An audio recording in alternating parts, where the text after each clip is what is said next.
va créer un chatbot qui utilise l'API d'OpenAI. À la fin de cette vidéo, tu auras réussi à faire cette application. Tu vois ici que je peux écrire un message, par exemple celui-ci, submit. Là, tu vois qu'il y a mon message et le chatbot est en train de réfléchir. Et boum, on a la réponse de notre chatbot avec les syntaxes Markdown. Comme tu vois ici, il y a le 1, il y a le code, il y a le 2, il y a le code, il y a le 3, etc.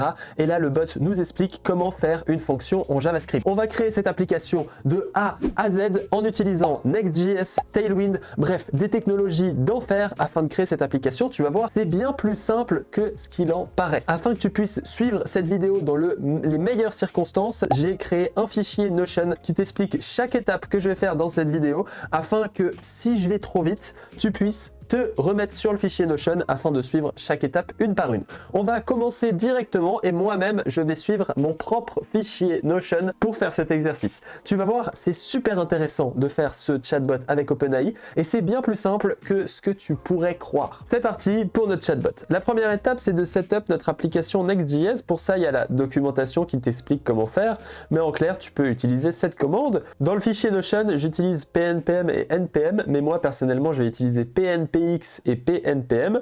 On va appeler cette application Chatbot YouTube. Et là, tu peux faire tout la même chose que moi. Ça va te créer l'application en un rien de temps. Et une fois que c'est fait, tu vas pouvoir ouvrir l'application. Et puis moi, je vais faire un open afin de l'ouvrir dans mon VS Code. Une fois qu'on l'a ouvert dans le VS Code, on va ouvrir le terminal et on va suivre mes instructions afin d'installer Tailwind. Tu vois qu'il faut copier ces deux commandes. Et encore une fois, je vais utiliser PNPM. Tu vois qu'ici, j'ai installé Tailwind Typography et Tailwind Typography va notamment nous permettre d'afficher la syntaxe Markdown dans notre chatbot.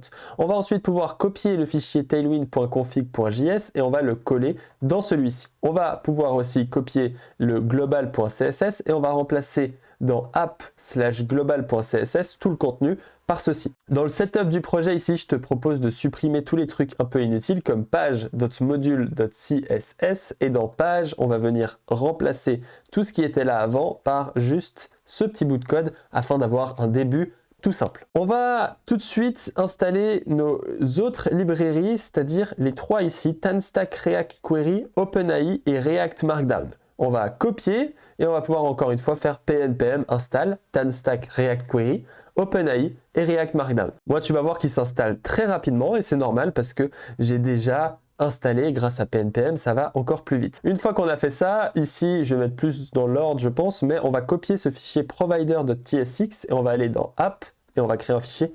provider.tsx. Tu vas coller le code que j'ai mis ici, mais en clair, ce qu'on est en train de faire, c'est qu'on est en train de setup le query client ici, afin de pouvoir utiliser useQuery dans notre application, parce que afin d'interagir avec l'API d'OpenAI, on aura besoin de useQuery. Ensuite, dans layout.tsx, tu vas pouvoir copier le code que j'ai mis ici et le remplacer dans layout comme ceci. Tu vois que ici, on a rajouté notre provider qui est juste ici, afin de wrapper notre application dans ce provider, et dans body, on a utilisé les classes afin que l'application soit en dark mode ou en light mode suivant le thème de l'utilisateur. Ce que je veux te faire remarquer, si tu ne connais pas les client components et les server components, c'est qu'ici on est dans un server component et c'est pour ça qu'on doit séparer notre provider. Notre provider ici, il utilise useClient et useClient va faire que ce composant va être hydraté. Si tu ne connais pas les server components, j'ai fait un cours totalement gratuit que tu trouveras dans la description à propos des server components. Je ne vais pas plus m'attarder dans cette vidéo sur les server components parce que notre application sera principalement composé de client component. Une fois qu'on a fait tout ça, on va créer le dossier source afin de coller les trois composants que j'ai prédéfinis à l'avance et ça c'est une préférence personnelle, c'est que j'aime bien préparer des composants avant les vidéos afin que tu n'aies pas besoin ou que je n'ai pas besoin de t'expliquer tous ces composants. On va créer textarea.tsx et celui-là on va pouvoir le coller. Tu vois que c'est un simple textarea qui prend des props ici, textarea blablabla. Si tu connais pas encore une fois les composants TypeScript, dans la description tu trouveras une vidéo qui t'explique un peu mieux tout ceci, mais là ce qu'on est en train de faire c'est créer une textarea avec un label et une textarea des styles Tailwind que j'ai copié sur Flowbyte. On va créer aussi le composant loader en allant dans source/component/loader.tsx et on va copier ce composant loader. Lui, ça va juste afficher un petit loading qui tourne tout joli pour notre application. Et finalement, le seul composant compliqué que je te donne, c'est le composant message, mais c'est parce que dans cette vidéo, j'ai principalement envie de m'occuper de la logique OpenAI. Mais message, ce qu'il va faire, c'est qu'il va te proposer d'avoir un composant qui réagit en fonction du type de message. Chat completion request message, tu vas voir que c'est tout simplement notre type OpenAPI, OpenAI, et c'est le type qu'on va avoir dans chaque message, c'est-à-dire que si je te montre l'application terminée qui est juste ici, en fait chaque message ici ça représente un type d'OpenAI, et tu vois que chaque message il a un type, c'est-à-dire soit c'est le user, soit c'est le bot, et en plus il a un texte. Et du coup c'est ce qu'on voit dans ce type, il a un rôle, c'est soit user, soit le bot, et il a le content qui sera le texte qu'on affiche à l'intérieur. Finalement il a aussi le name, mais celui-là il est optionnel, et en l'occurrence on ne va pas utiliser le name. Ensuite ici on a deux images. Alors les images je les ai sur mon projet.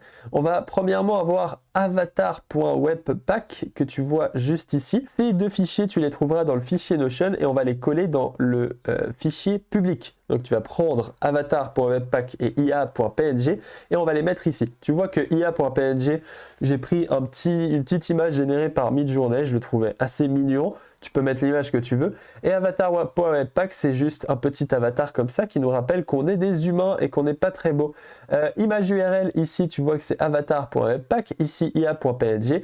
Donc ce que je fais dans ce code, c'est si c'est un user, c'est-à-dire si message role est égal à user, je viens utiliser avatar.webpack, sinon j'utilise ia.png, et en fonction de user, ici, je modifie aussi la classe, c'est-à-dire que tu vois ici, lui il est plus gris, un peu plus clair que celui-là, et c'est comme ça que je le gère. Alors ce composant a rien de spécial, c'est du CSS, du HTML, c'est pour ça que je trouvais ça pas très intéressant de te le montrer. Le seul détail que j'ai envie de te montrer, c'est React Markdown qui est juste ici. Ce React Markdown que tu vois juste ici, il va faire en sorte que tout ce qui est dans le message.content soit affiché en format Markdown. Alors là, je fais rien de spécial personnellement, c'est toute une librairie qui gère ça pour moi. Je suis un peu un piège, mais cette librairie, elle te permet de wrapper des éléments, comme tu le vois ici, React Markdown de dièse, hello world, etc. Et ceci va rendre le content, du coup le child run de notre React Markdown en Markdown, et comme tu le vois, c'est ce qu'il fait ici, que ce bloc ici est en Markdown. Finalement, le dernier détail que j'ai envie de te montrer, c'est ici prose, dark prose, invert with full. Ce prose, dark prose, inverse, c'est tout simplement la librairie Tailwind Typography qui va gérer les proses pour nous. C'est vraiment super pratique parce que lui, il va autant gérer les titles, les différents éléments. Donc, si ici, il y a des textes en gras, je vais pouvoir te le montrer juste ici. Tu vois que si je fais salut et ici, je mets un texte en italique, et que je submit, et tu vois que le salut il se met en grand parce que Tailwind gère automatiquement les titles. Alors voilà, en clair, c'est un tout petit composant qui va gérer tous les différents éléments de notre page. Maintenant qu'on a fait tout ça, on a fini le setup principal et on va pouvoir s'occuper de la logique. Tu vas voir que finalement, c'est, comme je te l'ai dit, assez simple. Alors, je t'ai mâché le travail, évidemment. Si tu as envie de reproduire ces composants de ton côté sans mon aide, tu pourras regarder cette vidéo comme une correction. Maintenant qu'on a fait ça, on va aller ici et on va ouvrir notre application avec localhost 3000 et tu vas voir que par défaut on affiche juste ChatGPT et c'est le texte qui est dans le page ChatGPT. Avant de continuer, il faut qu'on fasse une dernière étape de setup, c'est récupérer la clé OpenAPI. Tu vois ici, moi j'ai un autre onglet qui est juste ici. Tu vas devoir te connecter sur OpenAI via l'URL que j'ai mis dans le tutoriel Notion. Une fois que tu es connecté, tu vas venir ici et tu vas pouvoir manager ton compte, et en l'occurrence tu vois qu'il y a tes différentes utilisations. Ça coûte très peu d'argent, mais ça va coûter de l'argent le fait d'utiliser l'API, à part si tu as créé ton compte récemment, tu as une année avec 20 $ gratuits. Ce qu'il va falloir faire, c'est aller dans User, ici, dans API Key, et là on va faire Create New Secret Key. Cette Secret Key, tu vois, elle est ici, API Key Generated. On va copier-coller cette Secret Key, et on va aller dans notre projet pour créer un fichier .env, et là on va faire Next Public Open API Key et on colle notre key qui est juste ici. Je te laisse regarder ma clé, mais en l'occurrence, il faut que tu gardes tes clés secrètes. Moi, je vais supprimer cette clé après la vidéo. C'est pour ça que ça ne me dérange pas de la partager. Cependant, je te conseille de faire attention de ne pas la partager à n'importe qui. Une fois qu'on a mis ce Next Public Open API Key, on a fini totalement le setup. Je vais fermer ce navigateur et on va se concentrer sur celui-ci. Dans notre page, c'est là où la magie va se passer. On va commencer par relancer le serveur un coup afin que notre fichier .env soit pris en compte et tu vas pas oublier d'aller dans le git ignore pour ignorer le .env afin d'éviter qu'il soit commit lorsqu'on commit notre projet. Tu vois en l'occurrence qui n'arrive plus dans Git et c'est plutôt cool. On va éviter de leak nos keys et je préfère te sensibiliser sur ce sujet. C'est parti pour le plus intéressant, c'est-à-dire la création de notre application. Pour créer cette application, on va commencer par le layout et moi je vais te proposer d'ajouter plein de class name Tailwind avec margin auto, max with XL, flex, flexcall, PY8 afin d'ajouter un peu de breathing room à notre page. H full afin que ce soit en full screen. Une fois qu'on a fait ça, on va créer une div et en fait on va séparer notre application en deux divs bien distincts. La première ce sera le chat avec le titre et la deuxième ce sera notre formulaire. Concernant notre formulaire, ici on va pouvoir utiliser la balise form, ici on va utiliser la balise file set et là on va pouvoir afficher nos différents éléments comme le texte area avec name ici de user et label your message et dès qu'on a fait ça déjà tu vas voir qu'on a notre message qui s'affiche ici mais ce qu'on aimerait bien ce serait d'avoir le titre ici et d'avoir le message tout en dessous et pour faire ça on va venir ici ajouter la classe name flex1 et tu vois quand on fait ça on va déplacer tout le contenu tout en bas et ce qui nous permet d'avoir une application avec le chat qui est toujours en bas, un peu comme dans notre playground ChatGPT. On va ajouter un PX de 2 afin d'avoir des petites margines à gauche et à droite. Et finalement, on va pas s'attarder sur les styles 150 ans, mais j'ai envie de te montrer un peu ce que je fais pour gérer ces styles. 3XL, MD, texte, 5XL, voilà, on gère un peu de responsive, on est comme ça, et on va faire text center, et en moins on a le petit chat GPT. En fait, vu qu'il a flex 1, ici je vais aussi lui rajouter flex, flex call, gap 4 et overflow auto. Ce qui va permettre ce overflow auto, c'est que quand cette partie-là va être trop grande, et c'est pas toute la page qui va scroll, ce sera vraiment cette partie-là. Donc même si on scroll, on pourra toujours envoyer des messages ici. Ce que j'ai oublié d'ajouter ici, c'est évidemment un petit bouton. Alors là, je te le donne en 1000 parce que j'ai pas envie de le recopier, mais voici toutes les classes Tailwind que tu as. Encore une fois, ce petit bout de code est affiché dans le fichier Notion que tu pourras retrouver dans la description parce que bon, c'est pas très intéressant de te dire toutes les classes que j'ai mis pour ce bouton, mais en clair, il va gérer le submit, etc. On va faire en sorte que ce bordel il soit un peu plus joli. Donc dans ce file set, on va faire flex, item, center et gap 2. Et on va pas faire item sender, on va faire item end. Au moins tu vois que ce bouton il arrive en bas. Et lui on va juste lui mettre la classe flex1. Et flex1 ça va faire en sorte que notre élément il prenne la taille maximale. Et tu vois que gap 2 ici je l'ai mis n'importe comment. On va le mettre ici et ça fait un petit input avec le bouton submit qui est juste à côté. Ce qui est pas mal. Une fois qu'on a fait ça, on va créer notre premier state. Vu qu'ici on est dans une page et qu'on va utiliser des useState et des onSubmit, on doit ajouter l'ordre useClient au début de notre fichier afin d'éviter d'avoir des problèmes. Une fois qu'on a fait ça, on va créer un state qui va s'appeler message, set message avec useState de chat completion request message. Tu vois qu'ici je vais importer mon type chat request complex message et celui-là il va correspondre à role et content. On va tout de suite remplir notre chat completion afin de faire le style.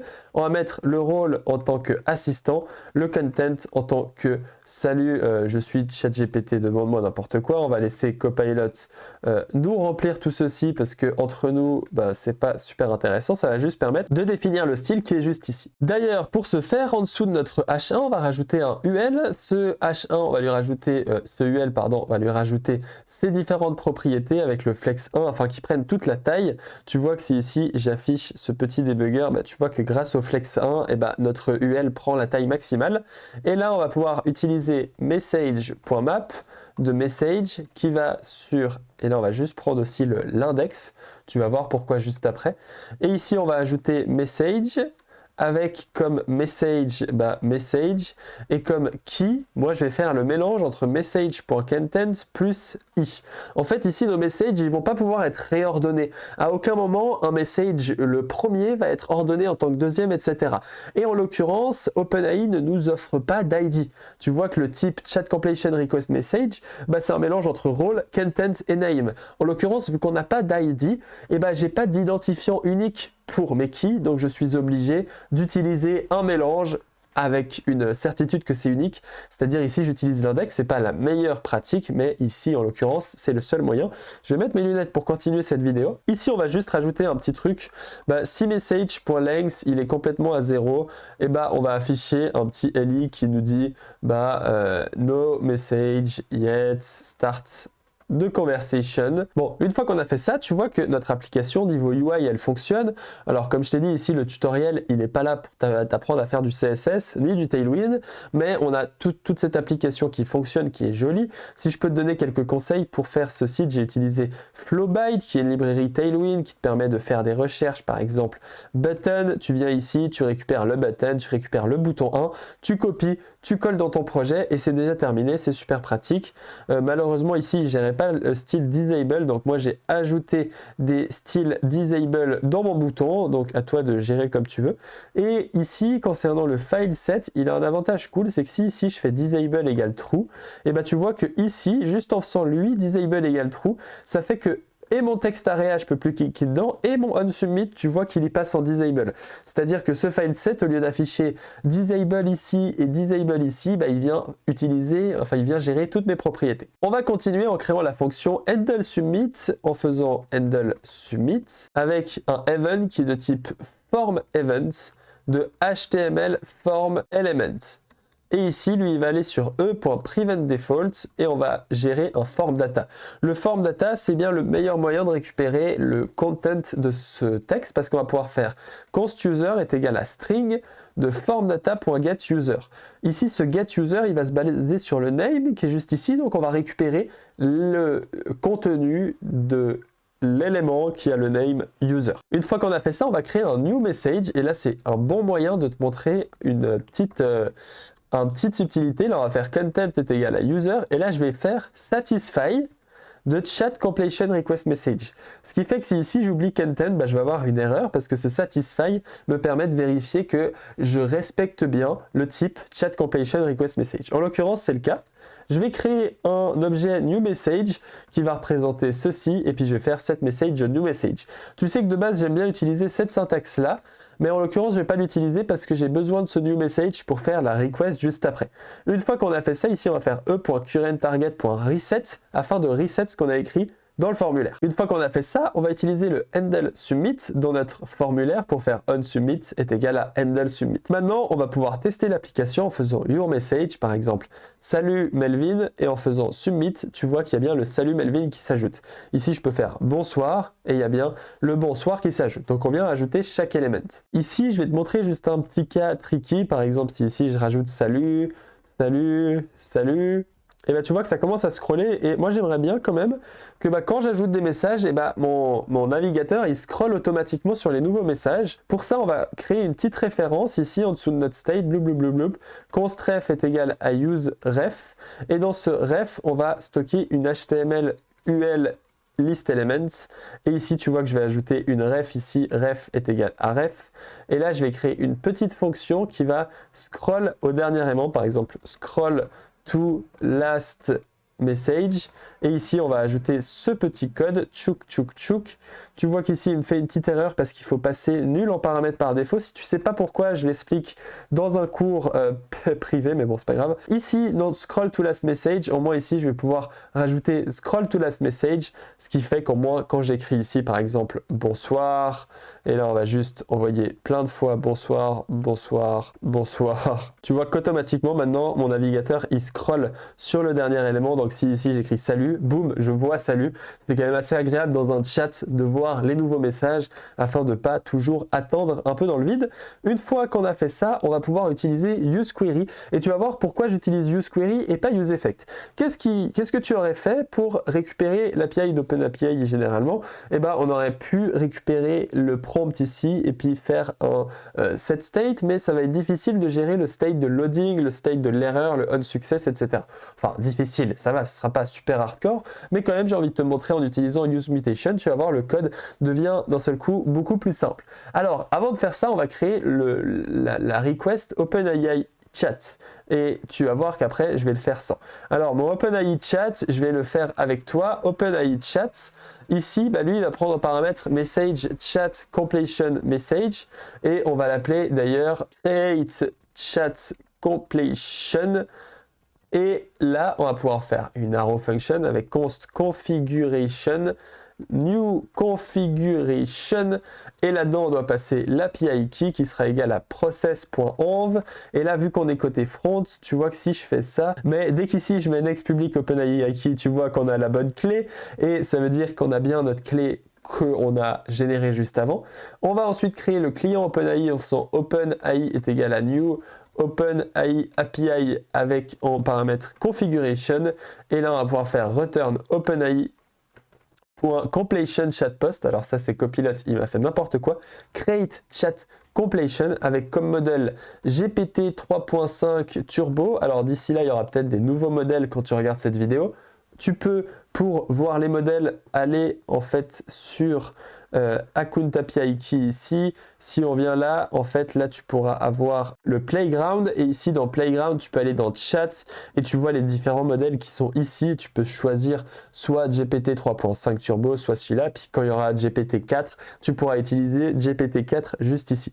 Une fois qu'on a fait ça, on va venir rapetissir cette petite page et on va retourner sur notre élément et là on va passer en message, mais en fait la liste de tous nos messages, parce que ce que OpenAI attend, c'est vraiment tous nos messages. Il faut chaque fois repasser tout le contexte, le user, l'IA, le user, l'IA, etc. On va vraiment passer tous les messages d'un coup.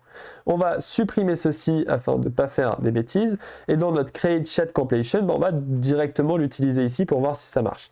On va faire create chat completion new messages.then et là ce qu'on va utiliser c'est wetSpence qui, pour récupérer le contenu, on va utiliser cette instruction. Puis on va faire, s'il n'y a pas de content, attends, on va juste faire response. S'il n'y a pas de new text, on fait rien. Et s'il y a un new text, on va faire set message. Et là, on va passer message d'avant qui va sur un tableau qui fait ... message. Puis après, on va faire le rôle assistant avec le content new text. Et on va fermer cette histoire. Et tu vois qu'ici, on vient ajouter l'assistant à notre message. Ici, encore une fois, il est pas content. Alors voilà, c'est un truc que je sais pas pourquoi, mais on va lui rajouter. Il n'est pas content parce que j'ai oublié un point d'interrogation ici afin de bien faire en sorte que new text ne soit pas undefined. Et une fois qu'on a ça, et cette fois on a le bon type de message. Et tu vas voir que ça marche déjà. Ce que je vais faire ensuite, c'est juste un petit appel à mon scroll last to message. Je t'ai juste pas expliqué la fonction scroll last to message, c'est un peu dommage. Si je fais un set timeout de 1 ici, c'est parce que quand on va faire le set message juste ici, en fait, le message ne sera pas directement affiché dans le DOM. Il va falloir attendre que React provoque un re-render. Et pour que React provoque un re-render, il faut se mettre dans la stack juste après, ça devient un peu complexe, mais bref, en faisant ce set timeout, tu viens te déplacer dans la call stack juste après le render, ce qui permet de faire fonctionner ce bordel. Maintenant qu'on a fait ça, normalement ça marche. On va juste supprimer les messages qui sont là par défaut parce que ça va juste rendre un contexte inutile à notre bot et on va lui passer un arrêt. No message yet, start the conversation et on va juste mettre hello afin de voir qu'est-ce qu'il raconte. Là, en fait, on est en train de faire le fetch et on a bien la réponse. Hi, how can I assist you? Please write me 5. On va voir s'il arrive à écrire 5. Et oups, il écrit 5, comme quoi ChatGPT est plutôt malin. Une fois qu'il a fait ça, on voit qu'on a notre chatbot qui fonctionne. Le problème, c'est que on gère pas le loading. Et comment tu devrais gérer le loading généralement? Tu pourrais ajouter un state ici, loading, etc. Blablabla. Moi, ce que je te propose ici, l'application pour l'instant elle est toute petite, mais pense demain. Demain, on va peut-être ajouter des features, on va peut-être gérer des cas plus spécifiques. Moi, je te propose d'utiliser useMutation, c'est pour te faire découvrir des choses. C'est ça le but d'un tutoriel. On va utiliser useMutation et en fait, ce useMutation, il va juste appeler en premier paramètre une fonction qui va là-dessus. Et ici, on va passer juste new message qui sera de type chat completion request message. On va faire ceci et en deuxième paramètre, on va pouvoir gérer le onSuccess. Et dans le onSuccess, on va pouvoir copier tout ceci et le coller juste ici. Et on va pouvoir juste supprimer tout ceci et faire maintenant mutation.mutate. Et là, on a ce petit mutation qui va se gérer ici. Et grâce à cette mutation qui va se gérer ici, on va pouvoir venir ici rajouter disable de CMutation.isLoading parce que la mutation, elle va nous passer le state loading afin qu'on puisse savoir si oui ou non l'application est en train de charger. On va aussi pouvoir rajouter CMutation .isLoading, ici il m'a mis syncing, moi j'ai plutôt envie d'ajouter un loader, le loader que je t'ai fait créer au début de la vidéo. Ici j'ai mal écrit mutation, et avec notre loader on va rajouter un P avec comme class name text gray 300 animate pulse. Bon ça c'est pour que ce soit joli, et on va l'appeler chat. Ah oui, je voulais appeler l'application ChatGPT is thinking parce que moi j'aime bien l'appeler ChatGPT personnellement. On va mettre ChatGPT juste ici, en sauvegarde, on a ChatGPT, et maintenant on a ce loader, on a cette gestion de données beaucoup plus smart avec ce mutation.mutate de useQuery. Tu vois que le code il devient très, très clair, très cool. Bon, c'est moi, je suis un fan de useQuery, laissez-moi tranquille. Maintenant je vais écrire un message, par exemple hello ChatGPT, et on va submit, et on a ce ChatGPT is thinking, et là on va juste rajouter un class name flex item center with full p4 afin que ce soit joli. How can I assist you?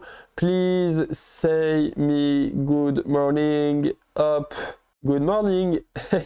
Et on a ce loader, on a cette gestion, et tu vois que pendant que ChatGPT est en train d'écrire, si je fais write me a story about the morning, et bah tu vois que là il est en train de charger, et bah je peux plus submit parce que c'est en train de charger, et ce serait assez galère si on pouvait submit. On viendrait faire plusieurs requests à OpenAI, ce qui serait peut-être pas forcément la meilleure solution. Et comme tu le vois, bah, notre AI chatbot est faite. Hein. La vidéo ici, elle dure 33 minutes, mais avec le cut des petits moments où je fais rien, ça durera sûrement moins longtemps. Et là, tu vois qu'il nous a fait une story. Ici, tu as vraiment un chat GPT personnel, et devine quoi, tu as un chat GPT premium, c'est-à-dire il est entre guillemets payant, parce que ici, moi, je vais payer les requests que je fais. Si je te montre là, juste ici, Manage Accounts dans Usage, et bah tu vois qu'ici il y a le usage que j'ai fait aujourd'hui, ça coûte pas très cher, hein, 0,01 centime, on n'est pas sur de la folie meurtrière, mais voilà, ici si on fait une longue discussion, et bah change this story to include my French community. Et ben en fait chaque fois les tokens ici vont s'additionner, c'est-à-dire ça plus ça plus ça, parce que OpenAI doit toujours reprendre l'entièreté du chat pour faire son chat tout simplement. Et bah voilà, il nous a fait un magnifique test qui nous explique une histoire qui n'a rien à voir avec YouTube, mais c'est pas très grave, c'est le plaisir qui compte. J'espère que tu as apprécié cette vidéo. En tout cas, moi j'ai apprécié de la faire. Il faut savoir que j'ai fait ce chatbot vraiment très rapidement. Je l'ai préparé ce matin, environ 30 minutes. J'avais terminé de faire le chatbot que j'ai fait avant la vidéo, afin de te proposer une vidéo où tu n'as pas l'impression que j'hésite chaque 5 minutes. Ça, je l'ai réussi parce que je maîtrise vraiment bien useQuery, Next.js, Tailwind et toutes les technologies que je te présente. Dans la description, tu trouveras le fichier Notion pour faire ce chatbot, mais tu trouveras aussi des cours gratuits à accéder sur useQuery, sur TypeScript et sur Next.js. Tu vas voir, je pense que ça t'aidera beaucoup, en tout cas dans ton apprentissage de l'écosystème React. Ça m'a fait très plaisir de faire ce chatbot. N'hésite pas à aller plus loin que ma vidéo pour apprendre. Par exemple, stocker les conversations dans le local storage afin que je puisse revenir sur les conversations que j'ai déjà faites. Tu peux aussi faire en sorte que n'importe qui puisse ajouter son API key. Tu vois qu'ici c'est mon API key, mais si tu as envie de la proposer au monde entier, ce serait plus pratique que chaque personne puisse ajouter son API key. Ah bah voici mon API key, et puis au moins tu utilises l'API key du user. Après tu peux même créer un chat GPT premium qui fait des tâches spécifiques. Bref, les libertés sont incroyables. J'espère que tu as aimé cette vidéo, que tu vas reproduire ce chat chez toi parce que c'est le meilleur moyen d'apprendre, et n'hésite pas à télécharger tout ce que je t'ai dit dans la description. Encore une fois, abonne-toi à cette chaîne YouTube. Enfin, je ne l'ai pas dit, mais abonne-toi à cette chaîne YouTube. Mets-moi un commentaire si tu as aimé cette vidéo. Je suis désolé, j'ai un peu le nez bouché. J'espère que ça s'entend pas trop. J'ai essayé d'être clair et concis dans cette vidéo afin que ce soit un vrai tutoriel où je vais pas trop vite, mais pas trop lentement. Donc, j'espère que ça t'a plu. Si ça t'a plu, lâche un like pour me soutenir. On se retrouve bientôt. Ciao, ciao.